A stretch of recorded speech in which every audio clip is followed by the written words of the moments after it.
लगाते हैं तो क्या आपको मिलती है आप। इसमें सेक्शंस का बड़ा इंपॉर्टेंट रोल है, तो इसको बड़े ध्यान से ही समझिएगा, ठीक है। चलिए देखिए, पेंशन स्कीम में पैसा कोई भी लगा सकता है, चाहे वो सैलरीड एम्प्लॉय हो और चाहे वो अपना बिजनेस करने वाला पर्सन हो, राइट।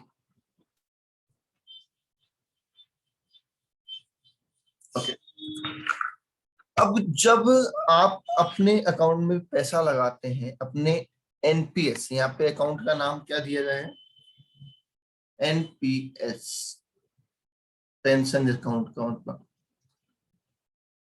नोटिफाइड पेंशन स्कीम या न्यू पेंशन सिस्टम, अटल पेंशन योजना, इन सारी स्कीम को यहाँ पे नोटिफाइड किया गया है, राइट। तो इनमें आपको पैसा कंट्रीब्यूट करना है, ठीक है। अब मुझे एक बात बताओ, अगर आप, ध्यान से सुनना, अगर आप सैलरीड पर्सन हो तो अपने एमपीएस में आप तो पैसा लगाओगे लगाओगे, क्या आपका बॉस भी आपके एनपीएस में पैसा लगा सकता है?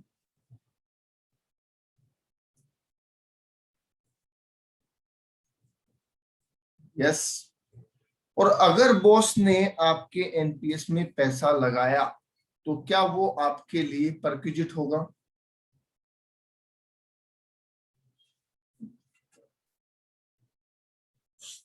यस।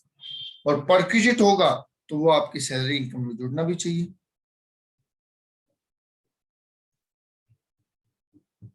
यस। तो फाइनली अगर आपके अकाउंट में, अगर आपके एनपीएस अकाउंट में आप पैसा लगाते हो तो आपको डिडक्शन मिल जाती है, और अगर आपका बॉस पैसा लगाता है तो पहले वो इनकम टैक्सेबल होगी,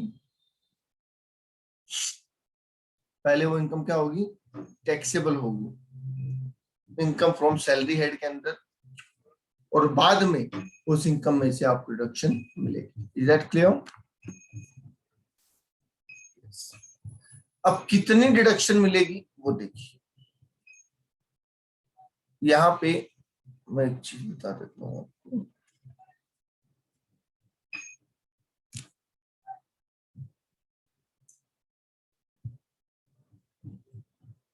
देखिए, इसको ऐसे समझिए आप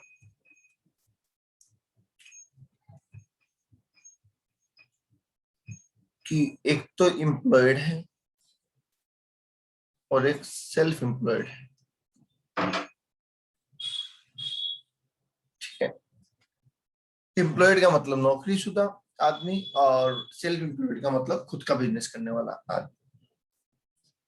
एम्प्लॉयड में वो एम्प्लॉय भी लगा सकते हैं जो पहले से पेंशन बेनिफिट में कवर, हाँ लगा सकते हैं, कोई दिक्कत नहीं है, कोई दिक्कत नहीं है, सब लगा सकते हैं। ओके, तो इसमें एम्प्लॉय खुद लगाएगा और एम्प्लॉयर भी लगा सकता है, पर सेल्फ एम्प्लॉयड में तो कोई एम्प्लॉयर होता ही नहीं है, तो इसमें तो कौन पैसा लगाएगा, खुद एसएससी ही पैसा लगाएगा, राइट। अब एम्प्लॉय अगर इसमें कंट्रीब्यूट करता है तो क्या बोला गया कि एक्चुअल अमाउंट जितना आप इसमें कंट्रीब्यूट करेंगे, एक्चुअल अमाउंट जितना आप इसमें कंट्रीब्यूट करेंगे वो, और 10% ऑफ सैलरी, आपकी सैलरी के 10% के बराबर, विच एवर इज लेस, जो दोनों में कम होगा उतने आपको रिडक्शन मिल जाएगी, ठीक है। सिमिलरली आपके बॉस ने जो पैसा लगाया होगा उसके रिगार्डिंग जितना अमाउंट उन्होंने कंट्रीब्यूट किया है वो, और 10% of salary which ever is less, उसकी भी डिडक्शन आपको मिल जाएगी, आपको मिलेगी। क्यों? हाँ हाँ बताते हैं अभी, ठीक है। आपको मिलेगी डिडक्शन, क्यों? क्योंकि पैसा आपके एनपीएस में लग रहा है, ठीक है।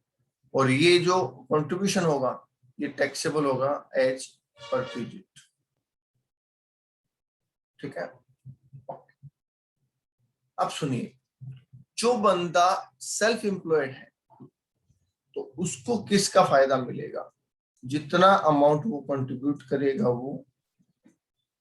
और अब देखो यहाँ पे क्या मैं ये कह सकता हूं कि सैलरी वाले पर्सन को अल्टीमेटली खुद का और बॉस का मिला के 20% छूट मिल गई,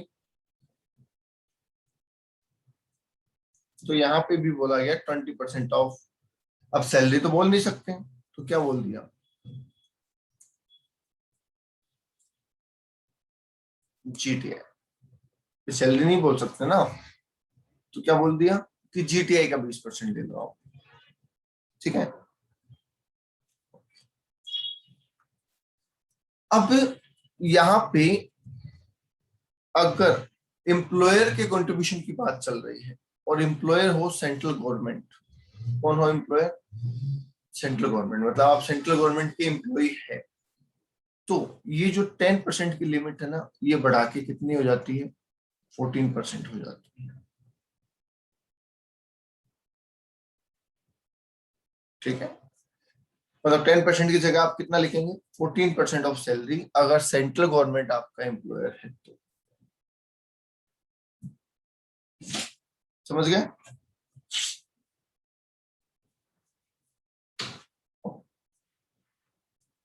अब मोस्ट इंपोर्टेंट बात समझिए, जब हम खुद पैसा लगाते हैं तो वो आता है सेक्शन 80C(c)(d) सबसेक्शन 1 में।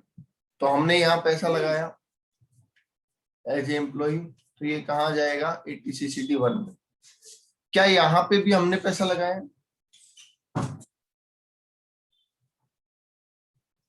यस, तो ये भी कहाँ जाएगा, 80C(c)(d)(1) में आ जाएगा।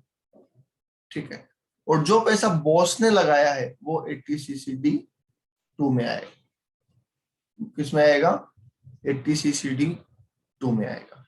क्लियर है, 80C(c)(d)(1) और 2 क्या है।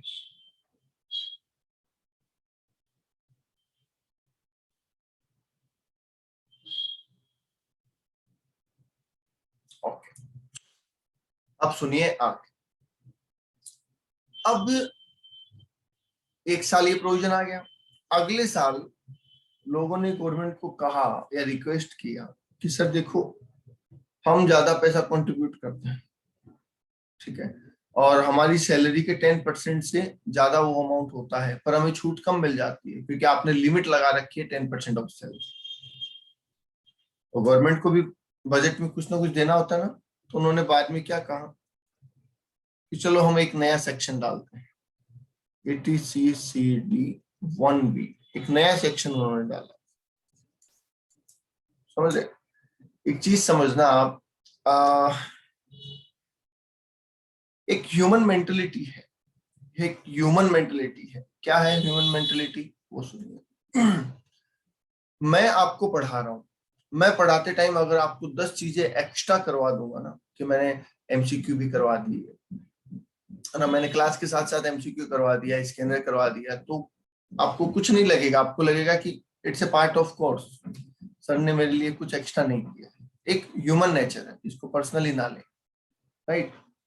और अगर मैं यही शो करूं कि मैं आपको कह दूं कि भैया आज मेरा कोर्स खत्म हो गया है, ठीक है, मेरी तरफ से कोर्स खत्म है, आपकी तरफ से भी कोर्स खत्म है, और फिर 5 दिन बाद कहूं कि एक मैं नया कोर्स लेने जा रहा हूं, वो आपको फ्री में दे दूंगा, ठीक है, उसमें क्या कराऊंगा मैं, उसमें मैं एमसीक्यू और स्कैनर के क्वेश्चन कराऊंगा 10 क्लास के अंदर, वो आपके लिए फ्री है।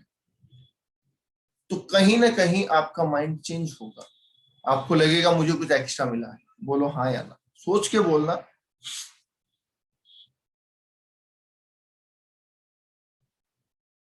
यस, ये ह्यूमन नेचर है, ठीक है, इसमें ना आप जिम्मेदार हैं, ना मैं हूं, ना कोई भी है, कोई जिम्मेदार नहीं, ये ह्यूमन नेचर। जैसे दुकान वाले, आप जब सामान खरीदने जाते हो, अब वो रेट कम कर सकते हैं ना, 100 रुपए वाली चीज मान लो 95 में दे सकते हैं, पर वो नहीं देते, वो उसके साथ कुछ फ्री देते हैं आपको। अल्टीमेटली उनको पैसा कम लेना है, पर वो ना देख के आपको फ्री देंगे, तो आपको लगेगा अच्छा इन्होंने मुझे कुछ एक्स्ट्रा दिया है। समझ पा रहे हैं, यस। तो गवर्नमेंट भी यहाँ पे क्या करती है, गवर्नमेंट कहती है कि भैया अगर हमने इस 10% को बढ़ा के मान लो 12 कर दिया, 15 कर दिया या 20 कर दिया, तो लोगों को लगेगा कुछ नहीं किया, वो थोड़ा सा रेट बढ़ाया। लोगों का माइंडसेट क्या होगा कि अरे कुछ नहीं किया, थोड़ा सा वो छूट का जो था वो रेट बढ़ा दिया, राइट। और ये इन्होंने क्या कहा कि नहीं ये तो इतना ही रहने दो, हम तुमको एक नए सेक्शन के अंदर 50,000 रुपए तक की छूट और देने का वादा करते हैं। अब बताओ क्या गवर्नमेंट लोगों को लगेगा हाँ मुझे ज्यादा दिया है? हाँ। अब ये 50,000 कौन से, सर जो अमाउंट तो हमने वहां ले लिया है ना, स्कीम तो वही है ना, स्कीम अलग से नहीं है, एनपीएस स्कीम की बात चल रही है, ये सेक्शन भी एनपीएस के लिए नहीं। पर यहाँ पे बोला कि 50,000 रुपए वो वाले जो यहाँ पे अनयूटिलाइज्ड है, यहाँ पे क्या है अनयूटिलाइज्ड, समझ गए? अनयूटिलाइज का मतलब क्या है?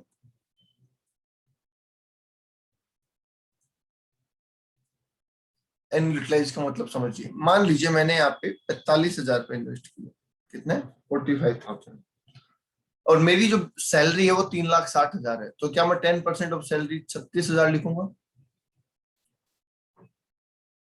Yes. Which ever is less, मुझे कितनी डिडक्शन मिलेगी? 36,000 रुपए की। कितने रुपए मेरे अनयूटिलाइज्ड है आपके हिसाब से? 9,000 रुपए, राइट। तो 9,000 रुपए और मैक्सिमम 50,000 रुपए, विच एवर इज लेस, तो वो 9,000 की छूट मुझे यहां मिल जाएगी। बोलिए बात समझ में आ गई? पर ये सिर्फ आपका अनयूटिलाइज अमाउंट, ये वाला नहीं, ठीक है, एम्प्लॉयर वाले पे नहीं है, आप वाले पे। बोलो जी बात समझ में आ गई? 80CCD1B समझ में आ गया?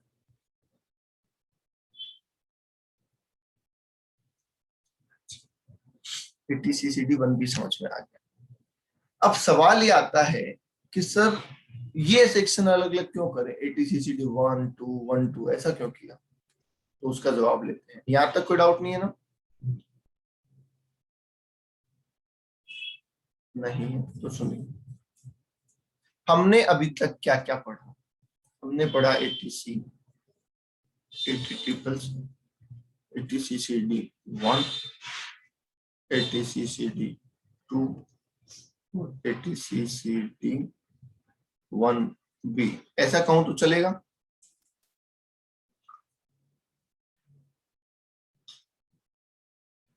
यस।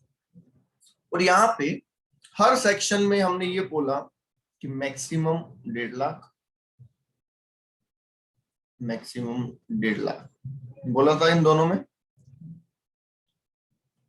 यहाँ पे 10% का क्राइटेरिया, यहाँ पे 10% का क्राइटेरिया, इस तरीके से हमने इन सब की लिमिट लगाई। अब एक नया सेक्शन और आता है और वो लगता है इन तीनों के ऊपर। क्या कहता है वो सेक्शन? 80CCE। क्या नाम है सेक्शन का? 80CCE।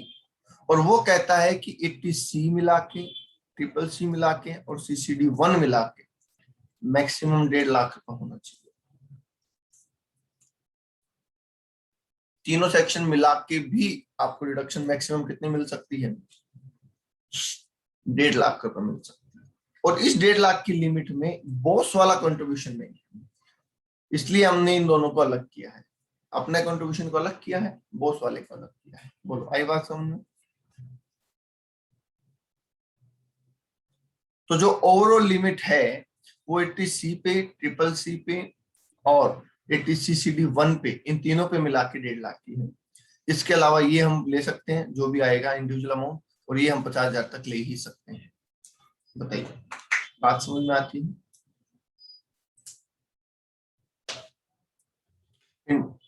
एम्प्लॉय कंट्रीब्यूशन वाला अलग ही पॉइंट है, मतलब उसमें वो सेपरेट है, उसमें 10% और एक्चुअल जो भी होगा उतना आप रिडक्शन ले सकते हैं। उसके लिए ये ओवरऑल लिमिट नहीं आएगी 1.5 लाख की, मतलब उसकी कोई लिमिट नहीं है, ऐसे बोल सकते हैं।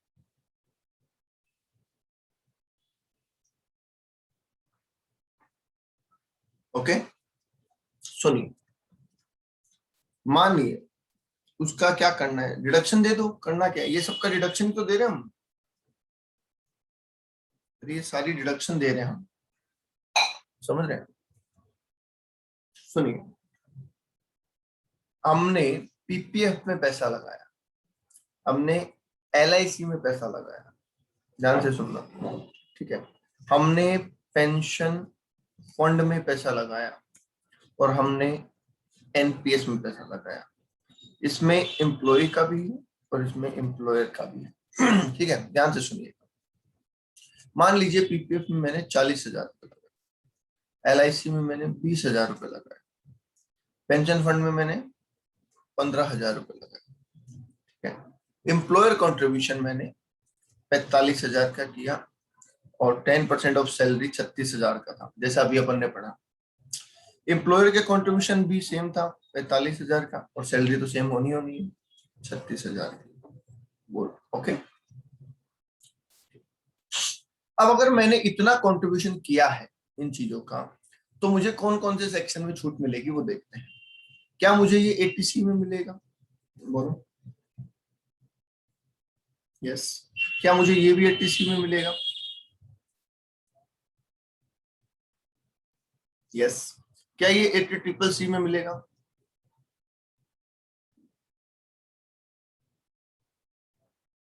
यस। और क्या ये 80CCD1 में मिलेगा? और ये 80CCD2 में मिलेगा?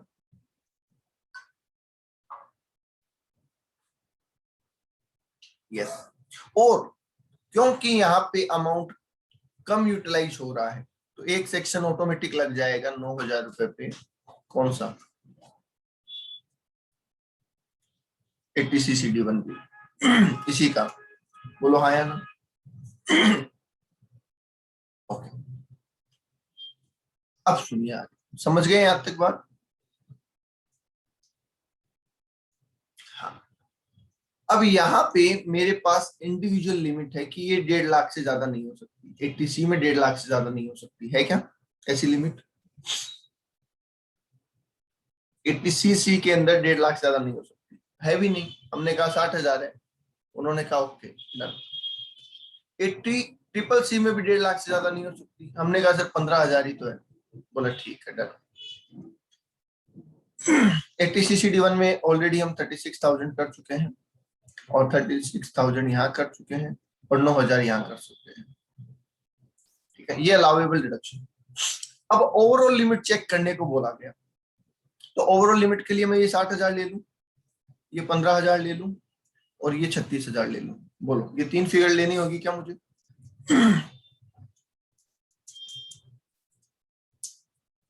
80C, CCC और CCD1।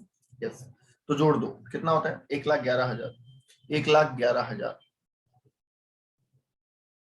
ठीक है। और मुझे बोला 1.5 लाख से ऊपर नहीं होना चाहिए, नहीं है, तो इसका मतलब अब मुझे ये छूट मिल जाएगी, राइट। इस पे लिमिट थी नहीं, तो ये 36,000 की मिल ही जाएगी, इसमें कुछ सोचना नहीं है ना। भाई इसमें इंडिविजुअल लिमिट है, विच एवर इज लेस वाली, उसके अलावा कोई लिमिट नहीं है, ठीक है। तो ये मुझे मिल जाएगी, और इस पे कोई लिमिट नहीं है, 50,000 तक की है, 9,000 ये मिल जाएगी। फाइनली मुझे इतनी डिडक्शन मिल जाएगी। बोलो हाँ या ना।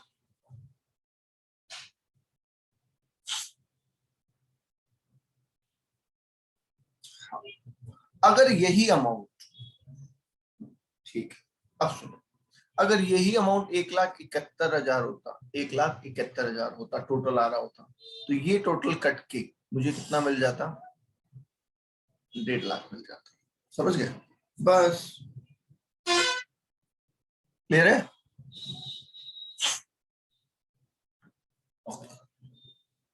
ओवरऑल सारी इमेज क्लियर है? ओवरऑल सारी इमेज क्लियर हो गई? अब आ जाइए कुछ छोटी मोटी बातों के लिए। यहाँ पे ये सारी चीजें मैंने आपको लिखा दी है, आप इससे, और मैंने सब पढ़ा दिया है। ये वाला पॉइंट आप याद रखेंगे कि जो हम लिख रहे हैं 10% ऑफ सैलरी, वहां पे सैलरी प्लस डी आएगा कंडीशनल।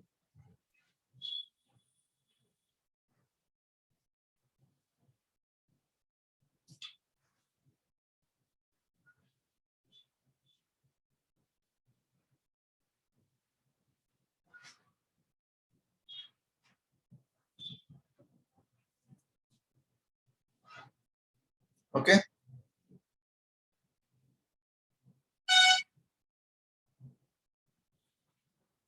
चल, अब यहाँ पे ये पॉइंट भी आप पढ़ लें क्योंकि ये एमसीक्यू पर्पज के लिए इंपॉर्टेंट है।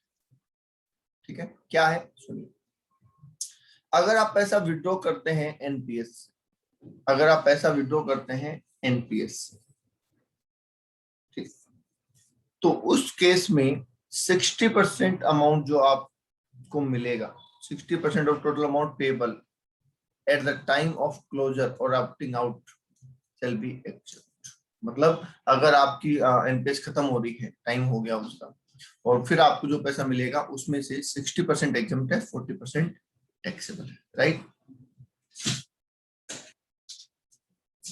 बट अगर आप पहले ही विड्रॉ करना चाहते हैं, आप पहले ही विड्रॉ करना चाहते हैं, मतलब पार्शियल विड्रॉल चाहते हैं, अभी मेच्योरिटी नहीं हुई है, अभी कंप्लीट नहीं हुआ है, आप पहले ही चाहते हैं मैं कुछ पैसा निकाल लूं, मुझे जरूरत है, तो इन दैट केस 25% तक आप विड्रॉ कर सकते हैं, जितना पैसा आपने लगाया है उसका, वो आपके लिए फुल्ली एग्जम्प्टेड।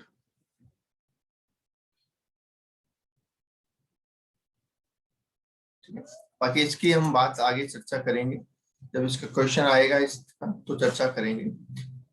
अभी मैंने आपको इसका एक ट्रीटमेंट बता दिया है। बोलो जी, क्लियर है? अभी सिर्फ आपको इतना याद रखना है, क्लोजर पे 60% एग्जम्प्ट है और पार्सल विड्रॉल पे 25% एग्जम्प्ट है, इतना याद रखिए। ओके, इसके आगे ये वाला मैं बता चुका हूं आपको, ये वाला देखिए, ये वाला बता चुका हूं।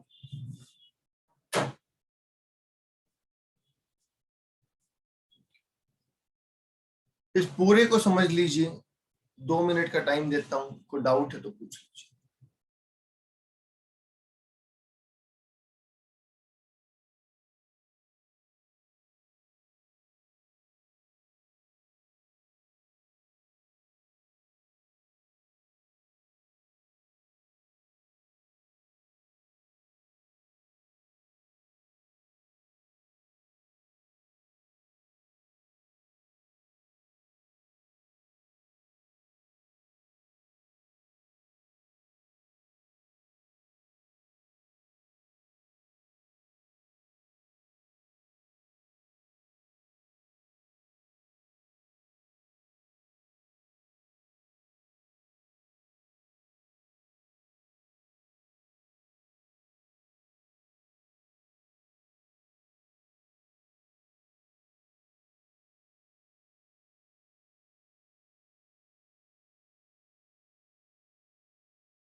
अरे वही है क्या, कोई डाउट बोल दो।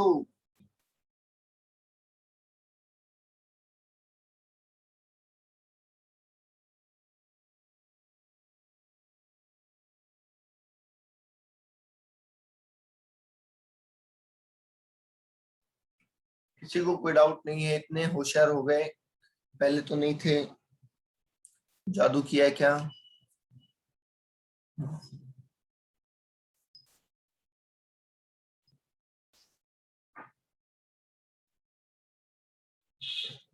अच्छा, चलिए, तो फिर चलते हैं भैया आगे, अगर कोई दिक्कत नहीं है तो आगे चलते हैं।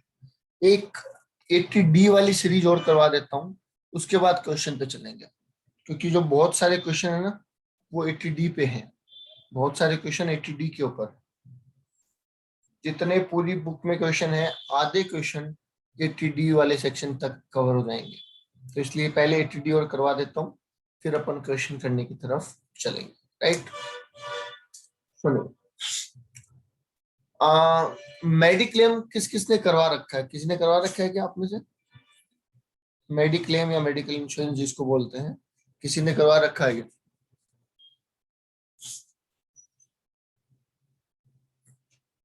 नहीं, नहीं, और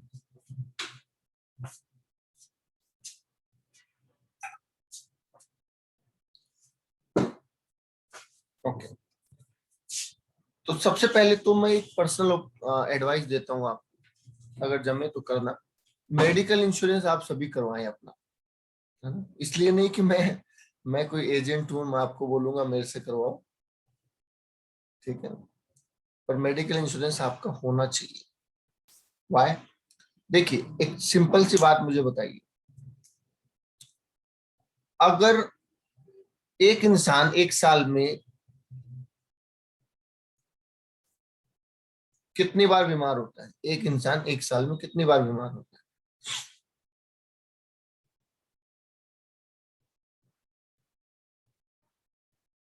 चलो ऐसी बीमारी बताना जिसमें एडमिट होना पड़े। एक साल में आदमी क्या इतना बीमार हो सकता है कि उसे एडमिट होना पड़े?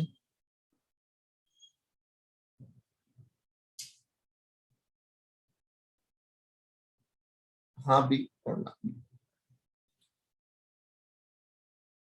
वेरी गुड मुरली, बहुत अच्छा है बेटा। चलिए, अच्छा 2 साल में, क्या 2 साल में ऐसा कोई इंसिडेंट आ सकता है कि एडमिट होना पड़े? 2 साल में एक बार, एक बार पूछ रहा हूँ, सिंगल टाइम। मान लेते हैं किसी को एक साल में नहीं होना पड़ा, 2 साल में हो सकता है कि 2 साल में एक बार एडमिट होना पड़े? ठीक है, 3 साल में, 4 साल में, 5 साल में? अच्छा, ओवरऑल बात करें 10 साल में, बताओ क्या 10 साल में ऐसा इंसिडेंट आ सकता है कि किसी को एडमिट होना पड़े?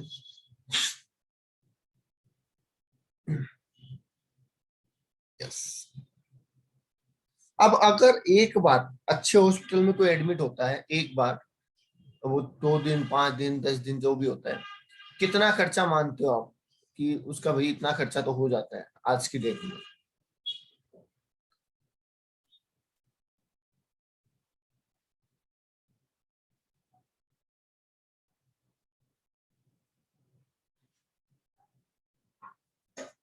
क्या अपन ये मान रहे 1.5 से 2 लाख रुपए तो लग ही जाते होंगे? 1.5 2 लाख रुपए मिनिमम मान सकते हैं। क्योंकि अच्छे हॉस्पिटल में 25 to 30,000 पर डे लगता ही लगता है। ओके, तो मुझे एक बात बताओ, आपने खुद का, एसएससी का, स्पाउस का और बच्चे का, 1 2 3 लोगों का इंश्योरेंस करवाया, 15,000 रुपए का प्रीमियम आया एक साल का, आपने 10 साल प्रीमियम भरा, क्या आपने 1.5 लाख रुपए भरे? 10 साल में 1.5 लाख रुपए का खर्चा हो गया आपका, ऐसा मान लेते हैं। और इन तीनों में से 10 साल में, भगवान ना करे पर अगर किसी एक को भी एडमिट होना पड़ा, तो इतना खर्चा आपका सेव हो जाएगा, क्योंकि ये पैसा आपको नहीं देना, कौन देगा? इंश्योरेंस कंपनी देगी। तो बताइए, कोई नुकसान है क्या इसको कराने में?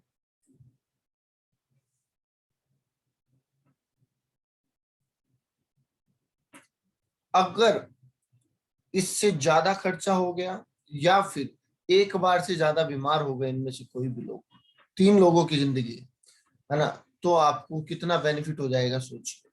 आज जो लोग कोरोना में हो गए थे, बीमार हो गए थे, उनका किसी का 5 लाख का बिल आ रहा था, किसी का 8 लाख का बिल आ रहा था। सोचो, अगर इंश्योरेंस ले रखा है तो कोई टेंशन नहीं है कि इलाज करवाओ आराम से, कोई दिक्कत नहीं है, पैसा तो इंश्योरेंस कंपनी देगी। बट अगर पैसा इंश्योरेंस नहीं ले रखा, तो ये 5 से 8 लाख रुपए व्यवस्था करने में वैसे ही मर जाएगा आदमी, राइट? तो इसलिए पर्सनली तो मैं आपको ये सजेस्ट करूंगा कि अपना और अपनी फैमिली का मेडिकल इंश्योरेंस जरूर करवाएं। ओके। अच्छा, मेडिकल इंश्योरेंस क्या होता है ये पता है आपको? होता क्या है मेडिकल इंश्योरेंस, ये पता है क्या? सिर्फ करवाने की बात तो बाद में आएगी ना।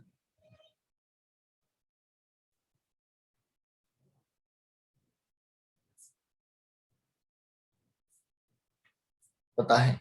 चलिए, पता है तो देखिए, क्योंकि क्या होता है, हम बीमार होने के बाद सोचते हैं, बीमार होने के बाद अपन सोचते हैं कि अरे यार मैं ले लेता तो ठीक रहता, अब ले लेता हूँ, पर उस टाइम कोई फायदा नहीं है।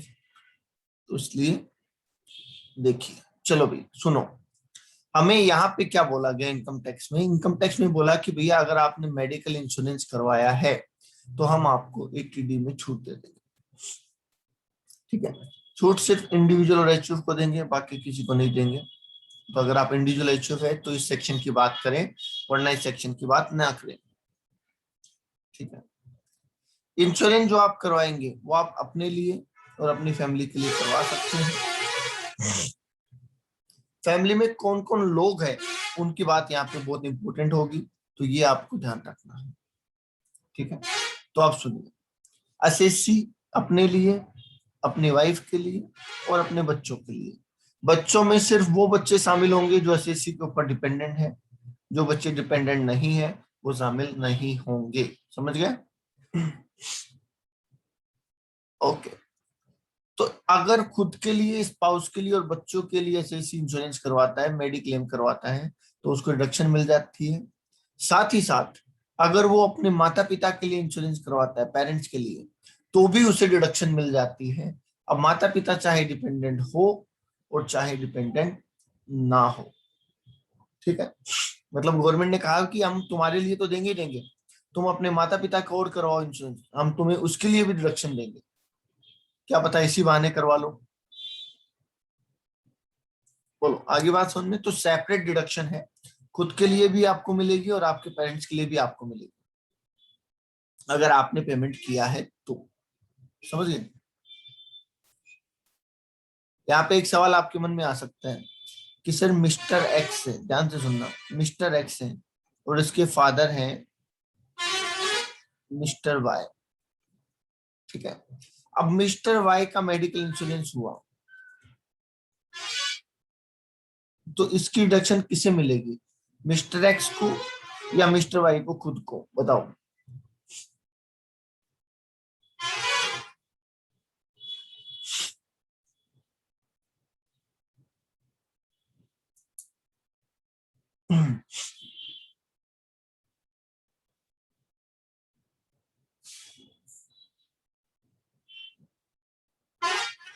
ओके, बहुत से लोगों ने कहा mister x, but your answer is wrong, गलत है आपका जवाब।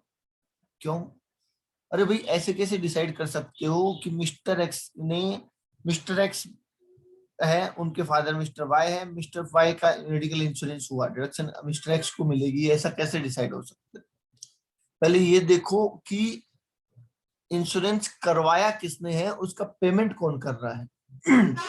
मुझे बताओ, अगर मिस्टर वाई ने ही इंश्योरेंस कराया और खुद ही पेमेंट कर रहे हैं, तो क्या वो SSC as a self deduction claim नहीं कर सकते?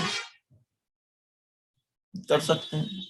और अगर उन्होंने नहीं करवाया, उनके बेटे ने करवाया उसके लिए और पेमेंट बेटे ने किया है, तो वो उसके पेरेंट्स के रूप में मिस्टर एक्स क्लेम कर सकता है। यस, तो सीधा ऐसा आंसर देना गलत होगा कि एक्स को ही मिलेगी या वाई को मिलेगी। आपका आंसर होना चाहिए सर जिसने पेमेंट किया है उसको मिलेगी।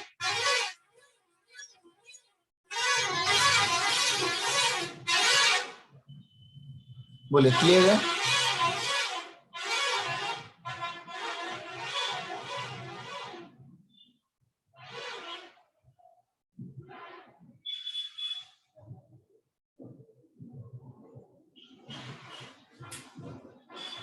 बोलिए क्लियर है क्या? ओके, अब आगे चलिए। देखो ये छोटी छोटी बातें ही है ना आपको स्मार्ट बना सकती है। अगर आप बोलते हो ना स्मार्ट स्टडी, तो ये छोटी छोटी बातें बना सकती है। आप ऐसी गलती कराओगे, सर वो क्वेश्चन घुमाला घुमा देगा कि मिस्टर एक्स है, उसके फादर मिस्टर वाई है, मिस्टर वाई का इंश्योरेंस करवाया गया और उसका पेमेंट मिस्टर वाई ने किया। आप कहोगे अच्छा फादर यानी मिस्टर एक्स को मिलेगी छूट, तो क्योंकि फादर की मिलती है, हमने पढ़ा है। ऐसा कर दोगे तो गलत हो जाएगा ना। ठीक है, अब सुनिए आगे। अब यहाँ पे जो टर्म्स लिखे हैं उनको मैं समझा देता हूँ पहले। मेडिकल इंश्योरेंस का मतलब मेडिक्लेम या हेल्थ इंश्योरेंस आप बोल सकते हैं इसको। सीजीएचएस, सीजीएचएस का मतलब होता है सेंट्रल गवर्नमेंट हेल्थ स्कीम। क्या होती है? सेंट्रल गवर्नमेंट हेल्थ स्कीम, जिसमें सेंट्रल गवर्नमेंट कई तरीके की स्कीम निकालती है, उसमें आपने इंश्योरेंस करवाया हो। जैसे अभी राजस्थान में एक स्कीम निकाली गई है, चिरंजीवी योजना, निकाली है क्या? अगर आपने गौर किया हो। यस, तो वो स्टेट गवर्नमेंट की है, तो वैसे ही सेंट्रल गवर्नमेंट की स्कीम भी होती है, राइट? तो सेंट्रल गवर्नमेंट की जो स्कीम होती है उसे क्या कहते हैं, CGHS, central government health scheme. ठीक है। अब ये स्कीम जो है ये एसएससी, स्पाउस और बच्चों के लिए तो अप्लीकेबल है, मतलब इसमें कंट्रीब्यूशन करने पे इन लोगों को तो छूट मिलेगी, पर पेरेंट्स के लिए अगर CGHS कराए तो वो डिडक्टेबल नहीं है, उसकी छूट नहीं मिलती। ऐसा नहीं है करवा नहीं सकते, करवा सकते हैं, पर डिडक्शन नहीं मिलती है। आगे बात समझ में।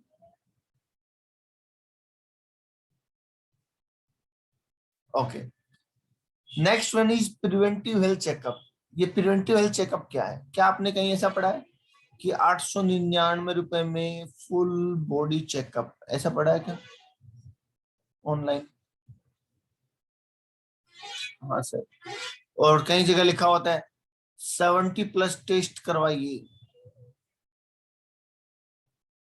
मतलब बहुत सारे टेस्ट किए जाते हैं आपके ब्लड सैंपल से, जो आपको पूरी रिपोर्ट दे देते हैं कि भैया आपके शरीर में क्या गड़बड़ है या नहीं है। चाहे आप बीमार हो या ना हो, आप रेगुलर टेस्टिंग करवाते रहते हैं, ताकि अगर कोई बीमारी हो तो जल्द से पकड़ में आ जाए। उसे कहते हैं प्रिवेंटिव हेल्थ चेकअप। प्रिवेंटिव का मतलब रोकना, तो बीमारी को रोकने के लिए जो आप हेल्थ चेकअप करवाते रहते हैं, that is called preventive health checkup. आइए बात समझ में। ओके, अब इन तीनों शब्दों को मिलाते हैं, ध्यान से सुन लेना, है ना, एक एक पॉइंट सुनना।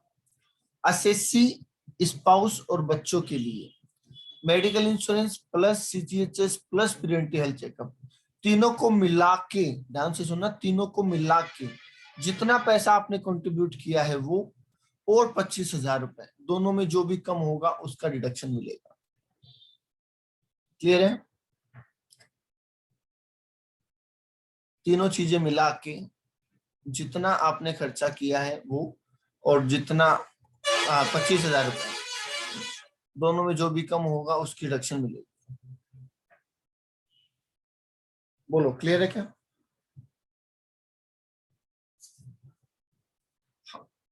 अब अगर इन तीनों में से, अब तीनों में से क्या, एसएससी हो सकता है, स्पाउस हो सकती है, बच्चा तो नहीं होगा।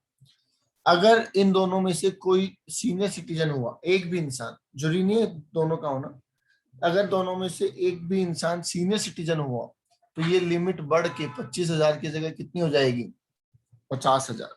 तो एक्चुअल और 50 का कंपैरिजन करेंगे फिर हम। समझ गए?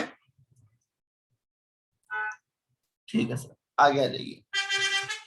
नीचे वाला नहीं देखना, ये नीचे नहीं देखना अभी तक, ऊपर ऊपर का ही देखना है। ठीक है। सेम सिस्टम पेरेंट्स के लिए है, पर पेरेंट्स के लिए मेडिक्लेम लेना है, प्रिवेंटिव लेना है, CGHS नहीं लेना है। ठीक है। जोड़ दो एक्चुअल अमाउंट और 25,000 रुपए, और अगर पेरेंट में से कोई भी सीनियर सिटीजन हुआ तो 50,000 रुपए, विच एवर इज लेस। बोलो जी, बात समझ में आती है? खुद के लिए 25-50 और पेरेंट्स के लिए 25-50।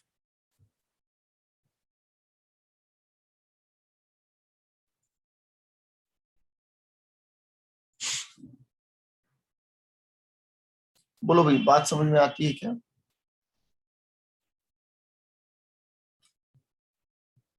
हाँ सर, समझ में आती है। ठीक है।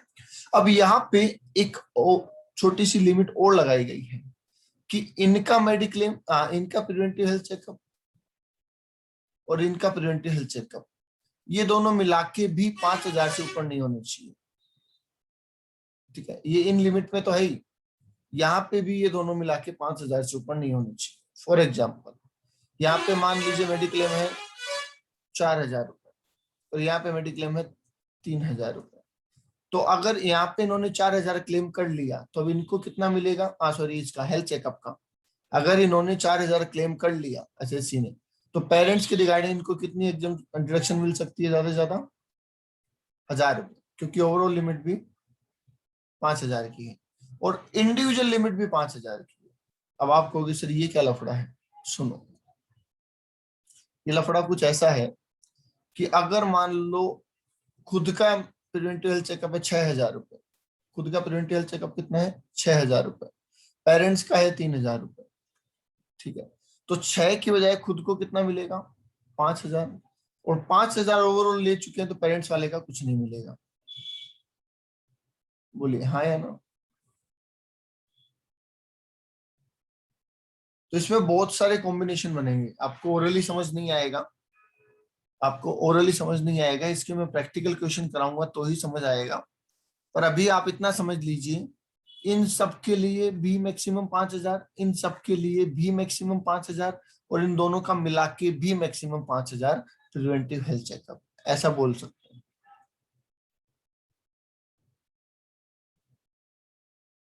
बोलो क्लियर है क्या?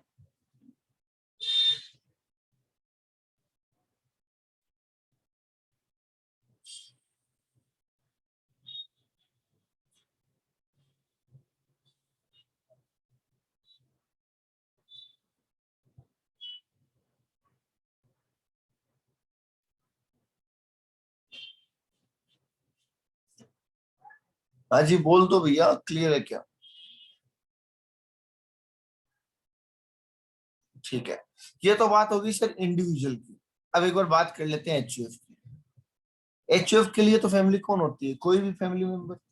तो अगर एचयूएफ ने किसी फैमिली मेंबर का मेडिक्लेम क्लेम करवाया है, तो एक्चुअल अमाउंट और 25,000 रुपए दोनों में जो भी कम हो, और कोई मेंबर सीनियर हुआ, तो ये अमाउंट कितना हो जाएगा? 50,000 हो जाएगा। सेम चीज है एचयूएफ के केस में।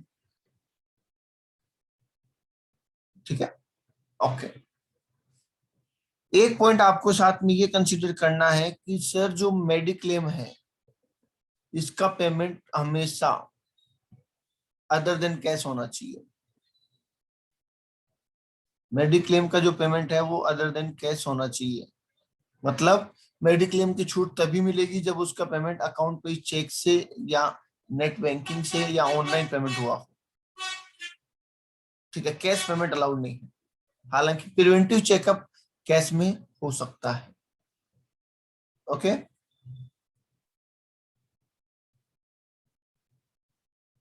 मेडिक्लेम का पेमेंट कैश में नहीं होना चाहिए, हेल्थ चेकअप का पेमेंट कैश में हो सकता है। चलिए, लास्ट पॉइंट बता रहा हूं, फिर कल आप एक बार इसको पढ़ के आइएगा, और कल हम इसके क्वेश्चंस करना स्टार्ट करेंगे। तो कल एक दिन में ही अपन 5-7 क्वेश्चन एक साथ कर देंगे, तो पूरा कंसेप्ट एकदम क्लियर हो जाएगा। मुझे एक बात बताओ, अगर आप मेडिक्लेम नहीं करवाते, है ना, अगर आप मेडिक्लेम नहीं करवाते और आपको हॉस्पिटलाइज होना पड़ता है, तो पैसा आपकी जेब से लगेगा क्या?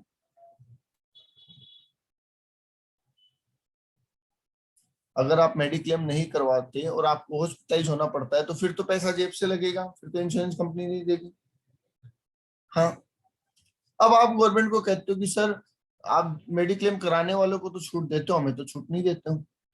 तो गवर्नमेंट ने कहा भैया आप भी करवा लो, हम आपको भी दे देंगे छूट, हमने थोड़ी मना किया है। कि आप करवाओगे नहीं तो हम छूट किस बात की दें? करवा लो इंश्योरेंस की, दे देंगे छूट। बोलो, जीएनएन कह रही है, गवर्नमेंट सही कह रही है? तो आप कहते हो कि सर मेरा इंश्योरेंस नहीं है, पर मेरा हॉस्पिटल में बिल तो लगता ही है, तो मुझे उसकी छूट दे दो, बिल की छूट दे दो। गवर्नमेंट ने कहा नहीं, बिल की छूट क्यों दे हम आप, हमने आपको कहा ना इंश्योरेंस करवा लो, हम आपको छूट दे देंगे। बोलिए सही कह रही है गवर्नमेंट? हाँ जी, सही कह रही है। पर इंश्योरेंस कंपनी वाले भी एक उम्र तक ही करते हैं इंश्योरेंस, एक एज के बाद इंश्योरेंस नहीं करते। मान लीजिए एक 80 साल का आदमी है, क्या इंश्योरेंस कंपनी वाले उसकी मेडिक्लेम कर देंगे? नहीं करेंगे। अब ये आदमी जाता है गवर्नमेंट के पास और कहता है कि सर मेरा हॉस्पिटल में खर्चा हुआ है, ध्यान से सुनना, ये क्या कहता है कि मेरा हॉस्पिटल में खर्चा हुआ, मुझे रिडक्शन चाहिए। गवर्नमेंट कहती है मेडिक्लेम कराओ, कहते साहब कहाँ से करवाए, होता ही नहीं है हमारा मेडिक्लेम, इंश्योरेंस कंपनी करती नहीं है। तो जब आप और लोगों को फायदा दे रहे हो तो हमें भी फायदा दो। बताओ, अब यहाँ पे गवर्नमेंट को इसकी सुननी पड़ेगी क्या? क्योंकि इंश्योरेंस कंपनी तो इंश्योरेंस करने को तैयार ही नहीं है। तो गवर्नमेंट ने कहा कि भैया अगर आप सीनियर सिटीजन हो, ध्यान से सुन लेना आप, गवर्नमेंट ने कहा अगर आप सीनियर सिटीजन हो और आपका मेडिक्लेम नहीं है, तो कोई बात नहीं, जितना आप मेडिकल पे खर्चा करोगे वो, या 50,000 रुपए, क्योंकि अगर आप करते तो भी 50,000 की देते ना हम आपको छूट, भाई आप इंश्योरेंस करवाते तो भी हम 50,000 की छूट देते ना आपको। तो कोई बात नहीं, जितना मेडिकल खर्चा करोगे वो और 50,000 रुपए, दोनों में जो भी कम हो उसके डिडक्शन आप ले सकते हैं। पर ये स्कीम सिर्फ सीनियर सिटीजन के लिए है। बोलिए जी, क्लियर है यहाँ तक बातें? एक बार में समझ नहीं आएगा, एक बार में याद भी नहीं होगा, तो आराम से इसको समझिएगा, पढ़िएगा। कल इसके जब हम क्वेश्चन करेंगे तब ये सारी बातें आपकी क्लियर हो जाएंगी। बोलिए क्लियर? डन। आज के लिए इतना ही। Thank you.